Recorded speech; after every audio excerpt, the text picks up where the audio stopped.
Artur Silov tops the list of some underrated names you want to keep an eye on next season. We'll talk all about them on today's show.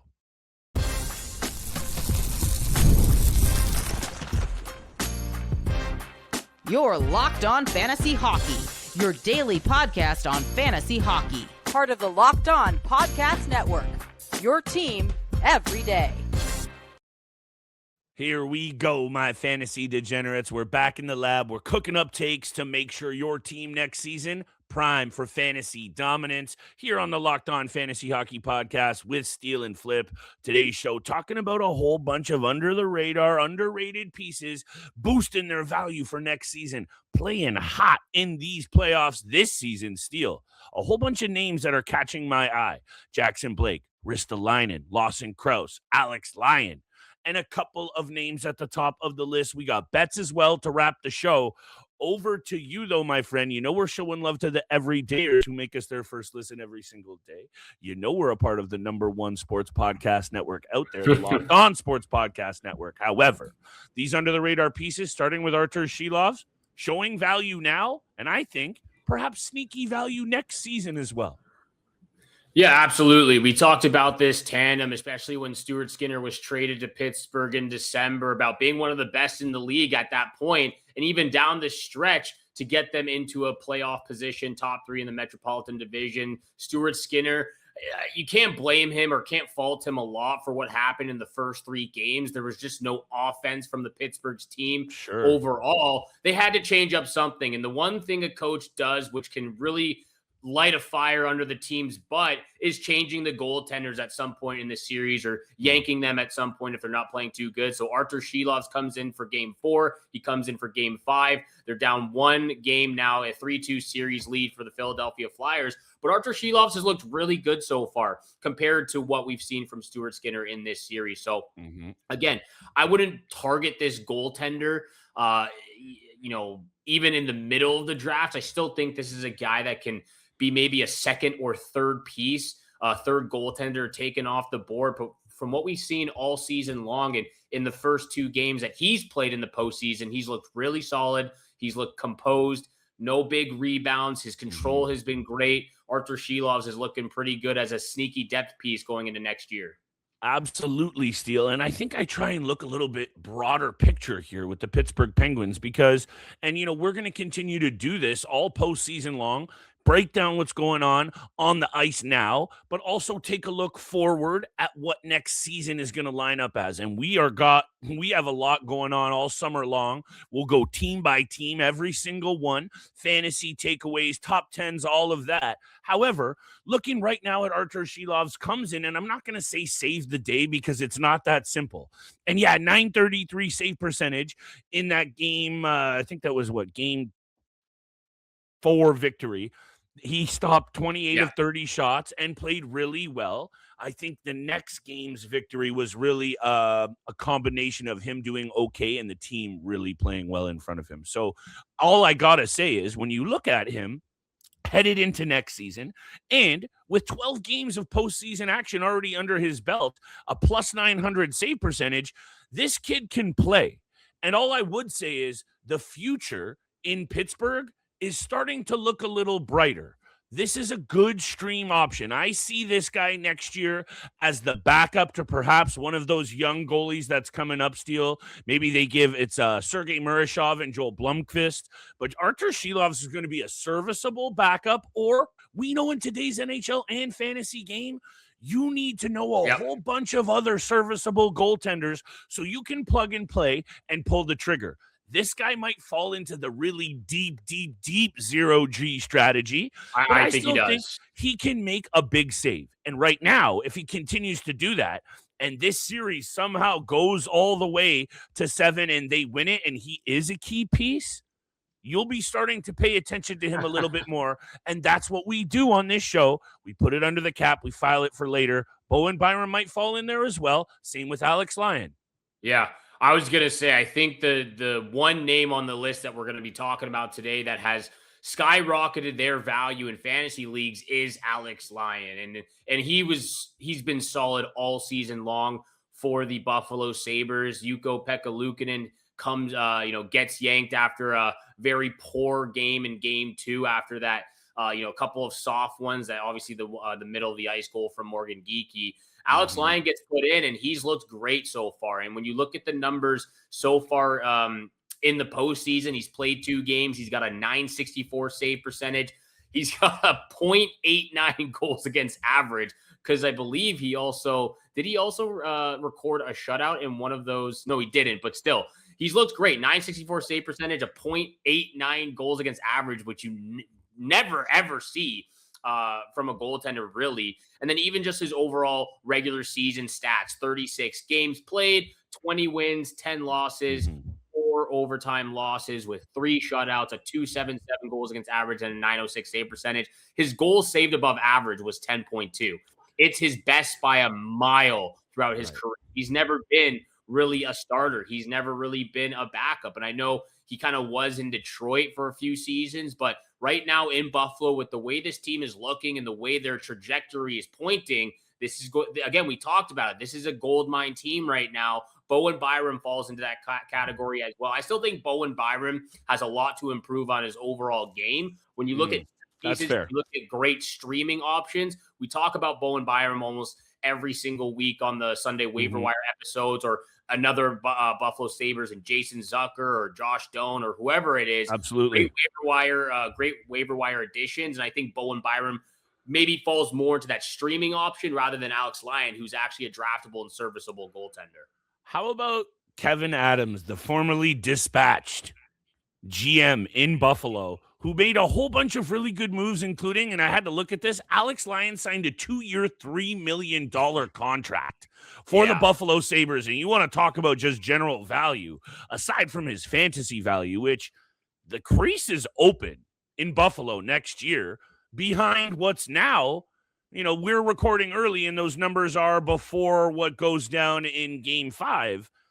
This is a team that's going to be back on the playoff cusp in the top 3 spots in the Atlantic next year. They're far too talented. And now they've arrived and they've kind of established themselves, at least this season, as a team that can get it done. So when you look at the fantasy value of Alex Lyon, absolutely, you get behind it because of the team he's going to play behind. And then Bowen Byram, the lapses in judgment for sure.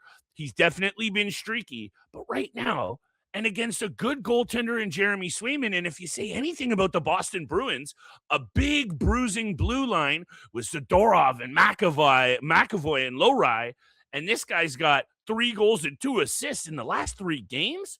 Maybe we pay attention to him as well, Steele, next year on a good Sabres squad, flying under the radar. Hey, I know I'm going to be considering Bowen Byram as a back end of the draft. Maybe you feel good about him as, like, if you got 6 D slots in your team, you take him as your last guy on a flyer. I don't know. 42 points this year. I don't think it's too crazy.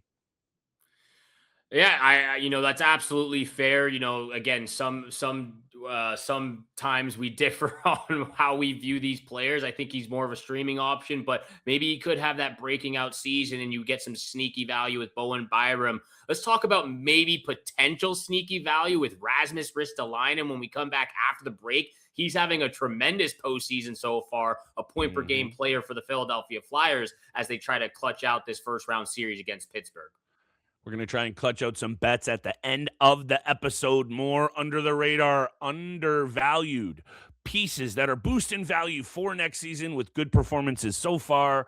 Right now, we're showing love to today's sponsors. Warby Parker. Today's show is brought to you by Warby Parker. Spring is here. Weddings, trips, rooftop hangs, a lot more photos getting snapped. And if you wear glasses, you're wearing them at all those moments. If you don't love your frames, you'll feel it real quick. That's where Warby Parker comes in the clutch. They're completely changing the game on how easy it is to find specs that you actually like. Their virtual try-on lets you see the frames, how they look on your face right from your phone. Point and shoot your camera. Try on tons of styles in real time. The frames look great, high quality. We've already gotten a ton of compliments on these new ones that I've been rocking, Steel, all from Warby Parker. The perfect time to upgrade your frames for spring. Buy 1 prescription pair, get 20% off any additional prescription pairs at warbyparker.com/lockedonnhl. That's 20% off any additional prescription pairs. WARBYPARKER.com/lockedonnhl. typarker.com/LockedOnNHL. Today's show is also brought to you by our OG friends at Indeed. Indeed sponsored jobs, workplace chaos, deadlines stacking up, inboxes overflowing. That one position you have is still sitting open. The pressure is on and you need the right hire. You know what it is. Indeed sponsored jobs helps you reach the people who actually fit who you're looking for: skills, experience, location. Check it out. Hiring, spend less time searching and more time interviewing candidates that check all your boxes. Right now, when you need the right person to cut through the chaos, it's in a job for Indeed sponsored jobs. Go to Indeed.com/podcast right now for that $75 sponsored job credit and help out the show by saying you heard about it on the Locked On Fantasy Hockey Podcast. Indeed.com/podcast. Terms and conditions apply. Need to hire? That's a job for Indeed sponsored jobs.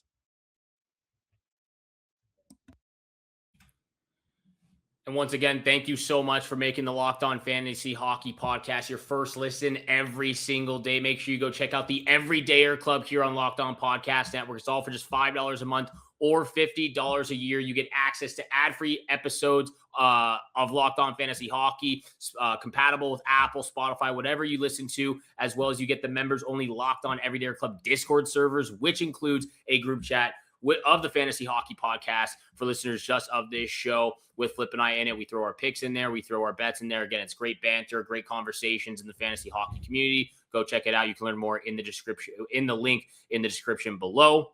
Flip, we got to talk about Rasmus Ristolainen because I don't buy into this no matter how good he is producing and playing right now. He's got 5 points in 5 games so far in the postseason. He's got 1 goal. 4 assists. He's a +4, 14 penalty minutes, 9 hits, 10 shots on goal. I'm not buying into this player as one of those adding value next season. I still believe Rasmus Ristolainen is more of a streaming option add when they have an advantageous schedule. You know, they have good matchups moving forward, or if he's on a hot streak right now. I don't buy into it because just looking at what he's been doing over the last couple of seasons in Philadelphia, it's not great. He's put up abysmal numbers, you know, anywhere between 14 to 20 points in the last 6 years. He's been banged up over the last 3 really seasons banged as up. well. 31 games played in 2023, 63 last year, 44 this season. This is not like his early days in the league when he was with Buffalo, where he was perennially putting up 40 plus points and he was putting up 150, 200 plus hits with 150 blocks, with 186 shots. If that's the Rasmus Ristolainen we were getting right now, no question his fantasy values up the draft board. No question he might be getting taken, especially in banger league categorical formats, somewhere in the 8th or 9th round potentially because of what he fills peripherally. He's not doing that anymore. And just because he's having a good postseason, I don't buy into it going into next year. His ice time's down from his early years. He still gets 19 and a half, 20 minutes, but he was getting 25, 26 in Buffalo. So at 31 years old, going to be 32 this year, I'm not specifically buying into Rasmus Ristolainen, and I still think he's more of a streaming option. I would say you are getting what you got out of him in Buffalo right now. This is him running back the clock. It's a hard sell, no doubt. If he's going to do that in an 82-game season when he hasn't even played more than 40 or 60 and change since all the way back in 2019, it's a hard sell. However, as an 8th overall draft pick and as a player that this year in the 44 games was still able to bring the 14 shots, was playing near his career average of ice time, just under 22 and a half minutes, had penalty minutes, had a +10 during the regular season. I think this is the kind of player that everyone is going to overlook. And if you're buying into Philadelphia improving and him shutting down and playing against Sidney Crosby and really wearing him out at times, and I know that's been a lot of Travis Sanheim as well, then maybe perhaps we shouldn't read into an overly injured couple of years that has definitely decreased his value. Yeah. What you're saying is right as well. You would buy into it. A bunch of years being hurt, production down, ice time down. I see both ways, but in terms of the argument for today and what he has done in the series against Pittsburgh, I think if he's healthy and this Philly team continues to trend in the right direction, I think there might be some sneaky value here. Is he draftable? That's definitely a hard sell.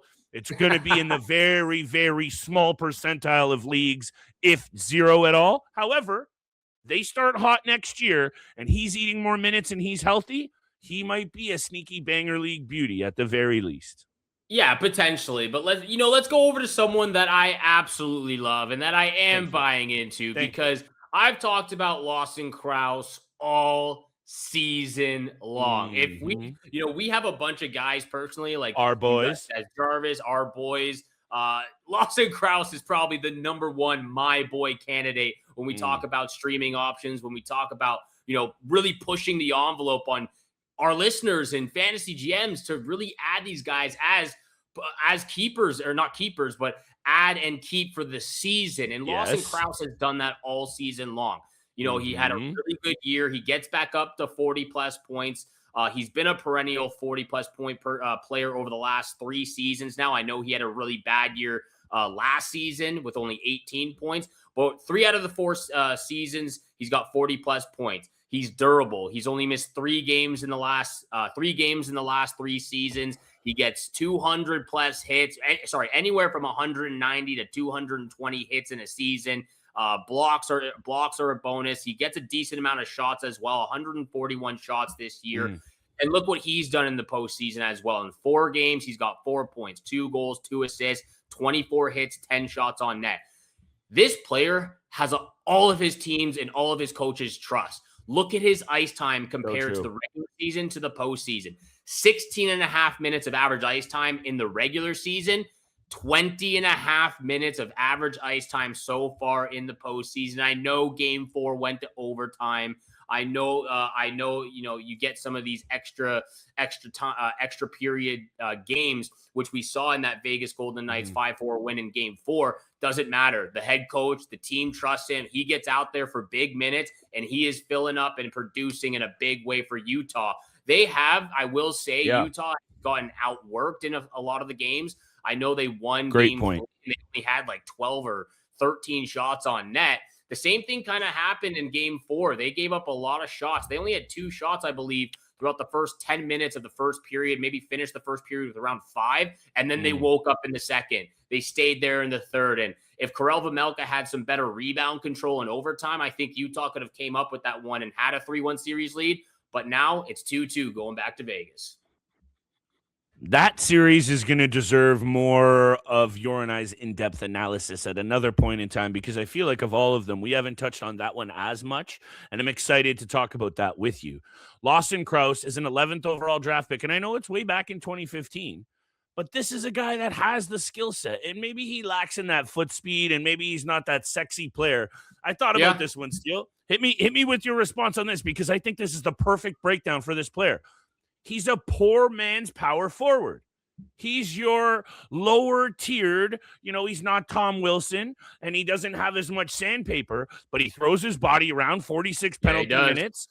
He's got 212 hits. So he's kind of like your poor man's power forward. He's not in the elite groups of the Kachucks and the Tom Wilsons and the Joel Eriksson-X that we all love to have. Yep. He's maybe down in that other tier with like the Evander Kanes of the world now these days with his injuries.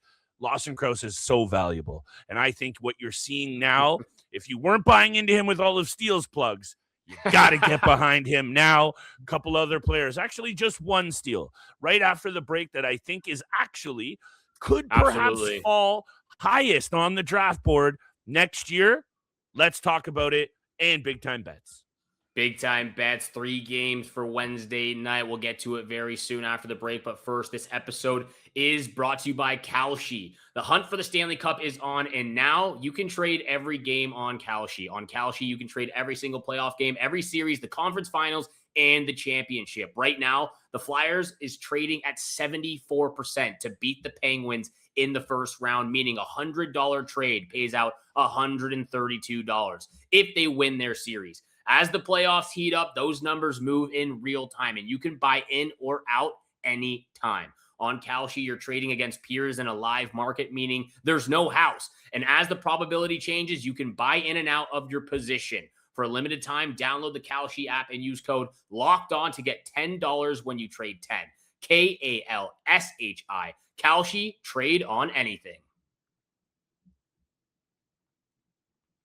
And once again, thank you so much for making the Locked On Fantasy Hockey Pod your first listen every single day. We appreciate all that love and support during the postseason, and NHL playoff hockey is the best time of the year.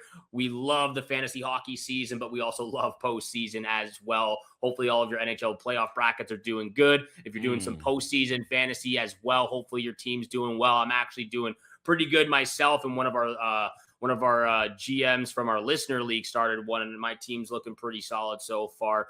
But let's get to Jackson Blake, because his stock, his value is moving up in the right direction as well. He had a really good regular season, a 22-year-old kid in Carolina who had a career year, 22 goals, 53 points, a +4, 174 shots, blocks and hits, not part of his game. So whatever he gets, it's just the cherry on top of the pie there. In the playoffs so far, also 4 points. That second line, we talked about it the other day, Jackson Blake, Taylor Hall, and Logan Stankoven were driving the bus in Carolina. They were an absolute menace. Ottawa Senators couldn't handle them every single time they were on the ice, and Jackson Blake was a lot to do with that success in the first round series. A lot of credit due, obviously, to the entire team of Carolina. We talked about Frederik Andersen, we talked about Taylor Hall, but Jackson Blake had a really good series as well, and his value has gone up.